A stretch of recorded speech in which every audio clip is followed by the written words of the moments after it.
Shalom saudaraku yang dikasihi Tuhan Yesus Kristus. Selamat pagi, salam sejahtera untuk kita semuanya. Selamat datang kembali di Renungan Rohani pagi hari ini. Semoga saudara yang terkasih dalam keadaan sehat selalu.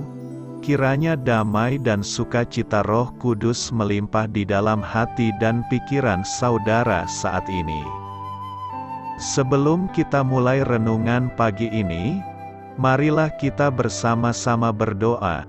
Tuhan Yesus, terima kasih sudah membangunkanku pagi hari ini. Terima kasih atas penyertaan dan perlindungan Tuhan. Semua karena karunia Tuhan aku dapat bangun dengan pagi hari ini. Aku menyerahkan seluruh aktivitasku hari ini ke dalam kuasa tangan Tuhan. Jauhkanku dari yang jahat, ya Tuhan. Tuhan Yesus, tolong lindungi dan berkati aktivitasku hari ini. Tolong berkati juga keluarga dan teman-temanku, Bapa Surgawi, oleh karya Roh Kudus. Tolonglah aku untuk menjauhi segala sesuatu yang melukai hati-Mu. Ampunilah segala dosa kami, ya Tuhan. Dalam nama Tuhan Yesus, aku sudah berdoa. Amin. Sahabat saudara rohani, pembacaan ayat emas Alkitab renungan kita hari ini terambil dari Kejadian 1 ayat 1 sampai dengan ayat 4. Pada mulanya Allah menciptakan langit dan bumi. Bumi belum berbentuk dan kosong, gelap gulita menutupi samudera raya, dan Roh Allah melayang-layang di atas permukaan air. Berfirmanlah Allah, "Jadilah terang." Lalu terang itu jadi. Allah melihat bahwa terang itu baik, lalu dipisahkannyalah terang itu dari gelap. Kejadian 1 ayat 1 sampai dengan ayat 4. Inti dari ayat emas renungan kita adalah, berfirmanlah Allah, "Jadilah terang." Lalu terang itu jadi. Mari kita mulai renungan pagi kita. Judul renungan kita hari ini adalah Allah berfirman, ditulis oleh Marvin Williams pada tahun 1876. Seorang penemu bernama Alexander Graham Bell berbicara pertama kalinya lewat telepon. Ia menelepon asistennya, Thomas Watson, dan berkata, "Watson, kemarilah. Aku ingin bertemu denganmu." Suaranya gemerisik dan tidak jelas, tetapi dapat dimengerti. Watson menangkap ucapan Bell. Kalimat pertama yang Bell ucapkan lewat saluran telepon menandakan bahwa hari baru bagi komunikasi manusia telah tiba. Untuk menciptakan hari pertama di bumi yang belum berbentuk dan kosong, tertulis di dalam Kejadian 1 ayat 2. Allah mengucapkan kalimat pertamanya yang dicatat dalam kitab suci. Jadilah terang, di dalam ayat 3. Kata-kata ini penuh dengan kuasa penciptaan. Allah berfirman, dan apa yang diucapkannya menjadi kenyataan, tertulis di dalam kitab Mazmur 33 ayat 6 dan ayat 9, Allah berkata, "Jadilah terang," maka terjadilah demikian. Firman-Nya langsung mendatangkan kemenangan. Ketika kegelapan dan kekacauan digantikan terang yang cemerlang dan keteraturan. Ketika Allah telah menciptakan terang itu, Dia melihat bahwa terang itu baik, tertulis di dalam Kejadian 1 ayat 4. Firman pertama Allah itu terus berkuasa dalam diri orang-orang percaya, bersama dengan terbitnya fajar di setiap hari yang baru. Allah seolah kembali mengucapkan firman-Nya ke dalam hidup kita, ketika kegelapan harfiah maupun kiasan digantikan oleh terang-Nya yang cemerlang. Marilah kita memuji-Nya dan mengakui bahwa Allah berseru memanggil kita dan benar-benar melihat kita. Amin. Marilah kita renungkan di dalam hati kita.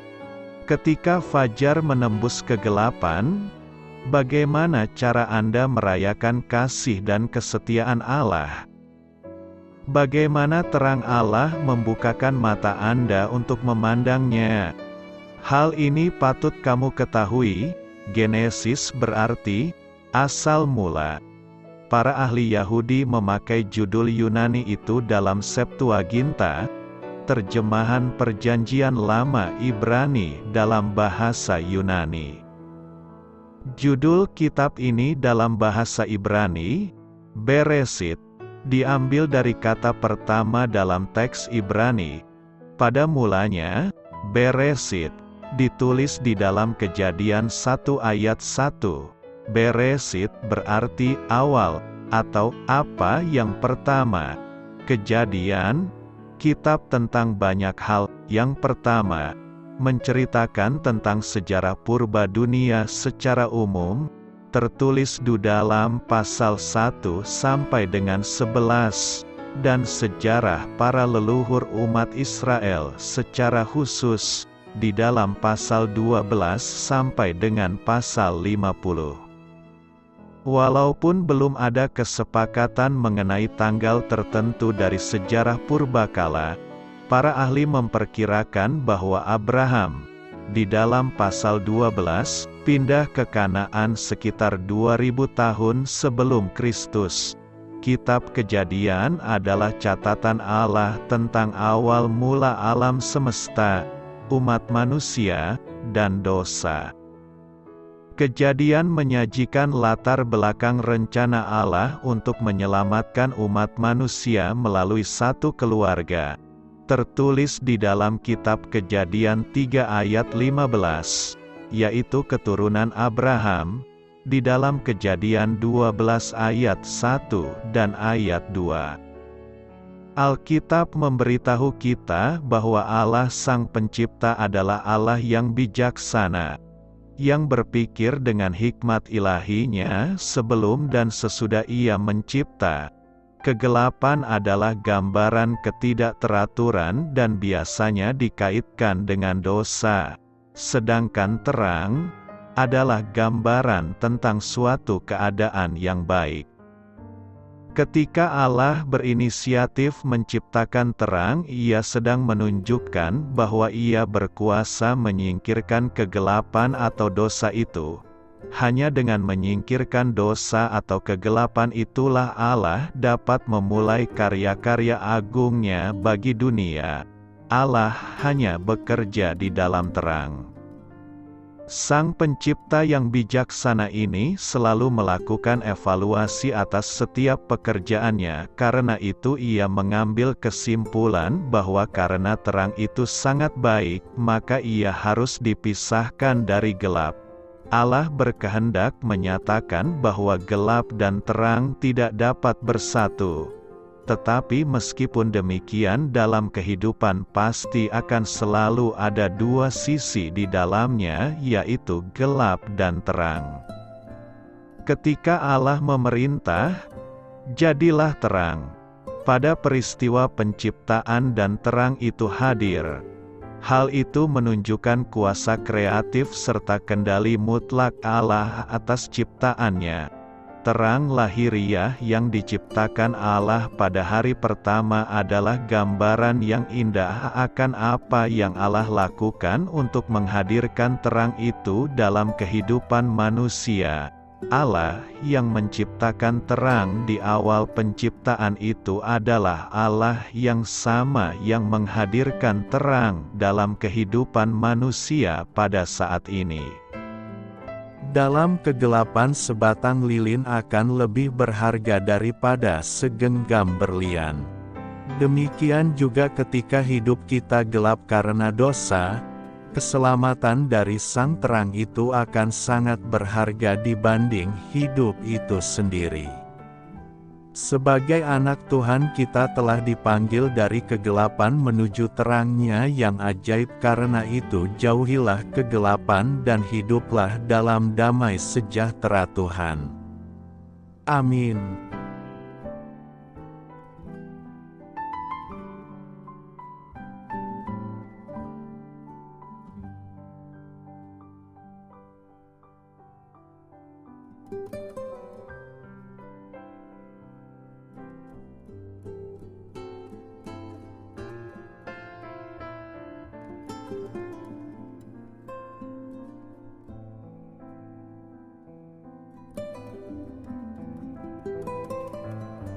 Marilah kita renungkan sahabat saudara rohani. Demikianlah renungan firman Tuhan pagi hari ini. Semoga menjadi berkat dalam hidup kita. Dan sebelum kita memulai segala aktivitas kita pagi hari ini, marilah kita berdoa. Selamat pagi Bapa, malam hari telah berganti pagi. Kehidupan baru telah Engkau berikan kembali bagi kami. Bapa Surgawi, tolonglah aku menyadari kebutuhan orang lain, supaya aku dapat membagikan apa yang telah Engkau berikan kepadaku. Pada saat aku membutuhkan, berilah aku keyakinan bahwa Engkau akan mencukupkanku, melalui orang-orang yang mengasihi-Mu, bukan karena kami pantas atau layak, namun karena kasih karunia-Mu kami boleh ada, sebagaimana kami ada di pagi hari ini. Terima kasih Tuhan, atas kesempatan baru yang telah Tuhan berikan kepada kami, untuk bisa memperbaiki diri agar kami bisa lebih layak di hadapan-Mu. Hari ini kami serahkan semua perkara dan kesulitan yang akan kami lalui ke dalam tangan-Mu. Biarkanlah kami bisa memuliakan-Mu dalam segala aktivitas yang akan kami lakukan. Amin. Biarlah firman Tuhan menjadi pengingat untuk kita semua, bahwa tuntunan dari Roh Kudus akan selalu memberi jalan keluar bagi setiap permasalahan hidup kita, dan memberi kedamaian di hati kita. Sampai jumpa di renungan pagi saudara rohani berikutnya. Kiranya Tuhan selalu memberkati saudara semua hari ini. Amin. Shalom.